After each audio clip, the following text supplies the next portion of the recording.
नमस्कार। बघेल राजवंश की गौरव गाथा में तो कई अध्याय हैं, लेकिन आज हम बात करेंगे एक ऐसे दिलचस्प मोड़ की जहां सिंहासन किसी बेटे को नहीं बल्कि उसके भाई को मिला। सोचिए, एक ऐसा फैसला जिसने इस पूरे वंश का भविष्य ही बदल दिया। तो चलिए सीधे उसी दौर में चलते हैं और शुरुआत करते हैं एक ऐसे अभिवादन के साथ जो उस समय की हवाओं में गूंजता था, साहिब सलाम। अब ये समझने के लिए कि एक भाई का राजा बनना इतनी बड़ी बात क्यों थी, हमें पहले इस राजवंश की शानदार परंपरा को देखना होगा। मतलब वो नींव जिसने सदियों तक इसे इतना मजबूत बनाए रखा।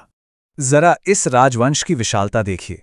संस्थापक राजा व्याघ्रदेव से जो कहानी शुरू हुई वो करण देव सिंह, सोहगदेव और सारंगदेव जैसे महान शासकों से गुजरी।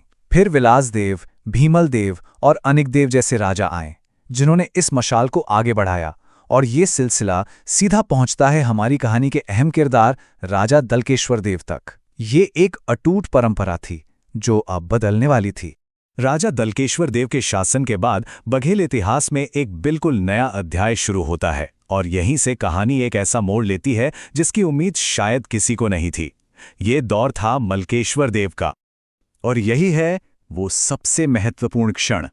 दलकेश्वर देव के निधन के बाद राजगद्दी किसी बेटे को नहीं बल्कि उनके भाई मलकेश्वर देव को मिली। अब सोचिए, एक ऐसे राजवंश में जहां परंपरा ही सब कुछ हो, ये कितना बड़ा बदलाव रहा होगा। तो सवाल ये उठता है कि उन्होंने इस नई शक्ति को संभाला कैसे।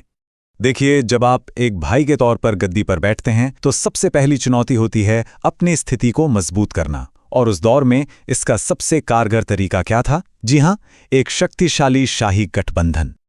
और ये गठबंधन कुछ ऐसा था। बघेल राजा मलकेश्वर देव सिंह का विवाह हुआ नागौद के राजा किशोर सिंह की बेटी राजकुमारी चंद्रकुंवरी से, जो कि ताकतवर परिहार राजवंश से थी। मतलब ये सिर्फ एक विवाह नहीं था, ये दो बहुत बड़े और ताकतवर घरानों का मिलन था जिसने बघेल साम्राज्य की नींव को और भी पक्का कर दिया। इस गठबंधन ने एक स्थिर शासन की नींव तो रख दी, लेकिन हम जानते हैं इतिहास कभी एक जगह रुकता नहीं है। अब वक्त था मशाल को अगली पीढ़ी के हाथ में सौंपने का, और कहानी में एक नए नायक का प्रवेश होता है। नाम था वरियार देव। जी हां, इस विरासत को आगे ले जाने वाले थे राजा वरियार देव, जिन्हें कुछ जगहों पर वीरराज देव के नाम से भी जाना जाता है। इनका नाम याद रखना बहुत जरूरी है क्योंकि इनके शासनकाल में एक और बहुत बड़ा बदलाव आने वाला था। और यहीं से चीजें और भी दिलचस्प हो जाती हैं। राजा वरियार देव के दौर में एक बहुत बड़ा फैसला लिया गया। राज्य का जो सत्ता केंद्र था उसे एक नई जगह पे शिफ्ट कर दिया गया, और वो नई जगह थी गहौरा।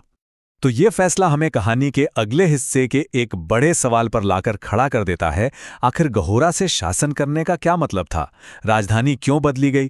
क्या इसके पीछे कोई खास रणनीति थी? इन सभी सवालों के जवाब और इस कहानी की कई और परतें अभी खुलनी बाकी हैं। अगर बघेलखंड की इन अनसुनी गाथाओं में दिलचस्पी है तो कमेंट्स में जरूर बताइएगा।